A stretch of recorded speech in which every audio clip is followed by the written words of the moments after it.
Mes chers camarades, je vous apporte le salut fraternel du SNUDIFO des Bouches-du-Rhône et je remercie et je félicite les camarades du Puy-de-Dôme pour leur accueil et l'organisation de notre congrès.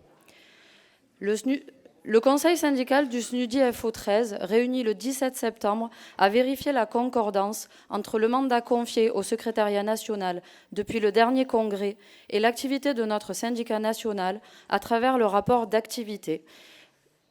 Je suis donc en mesure de vous annoncer que le SNUDIFO 13 votera pour le rapport d'activité.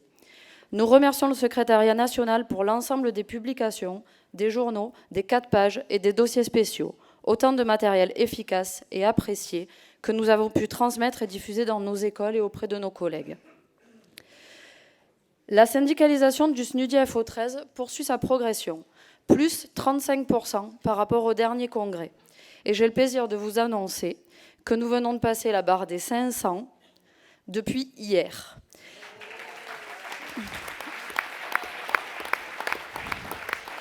Mais l'année n'est pas terminée.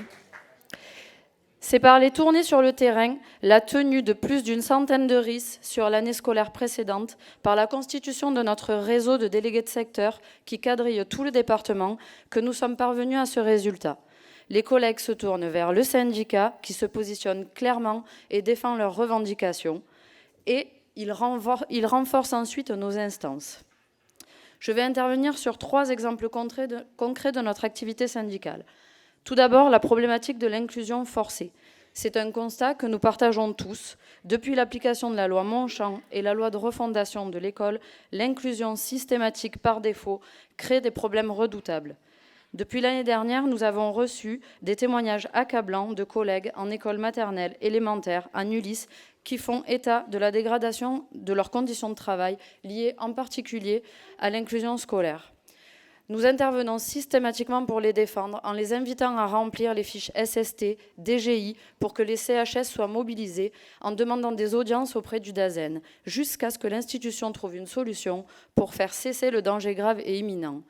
Cette pression du SNUDIFO 13 a contraint notre DAZEN à rédiger dans sa note de rentrée, je cite, « Alerté par les IEN qui auront préalablement sollicité les IEN ASH, je peux être amené à prononcer une suspension de scolarisation temporaire et à titre exceptionnel pour des élèves mettant en danger leur vie ou celui d'autrui en rendant impossible tout acte d'enseignement. » Cela ne répond pas à notre revendication d'orientation de ces élèves vers des établissements spécialisés adaptés et d'abandon de la loi Monchamp, mais c'est un soulagement et un point d'appui pour les collègues que nous mettons au compte de l'activité syndicale.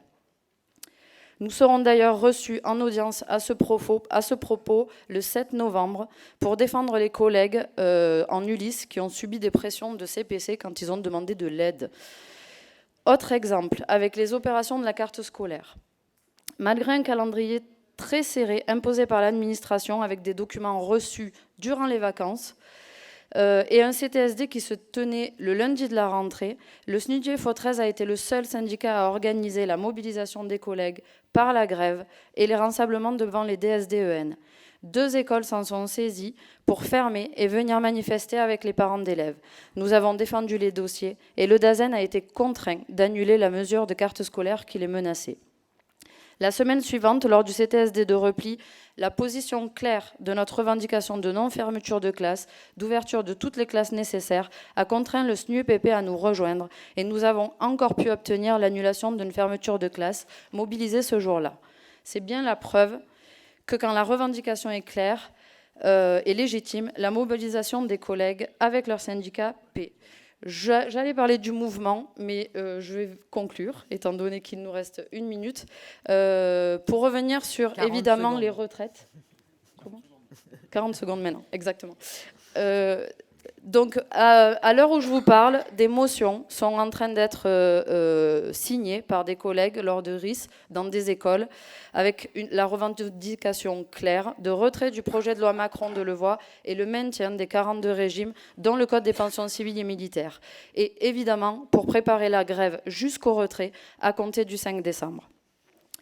Comme l'a rappelé Norbert dans son rapport, nous avons une responsabilité importante pour préparer et réussir cette grève. 5 secondes. Nos collègues ont plus que jamais besoin d'un syndicat fort et indépendant, un syndicat qui défend les intérêts de notre profession, de nos conditions de travail, de notre statut. Vive le syndicalisme libre et indépendant, vive le syndicalisme fédéré et confédéré, vive le SUNY Force ouvrière.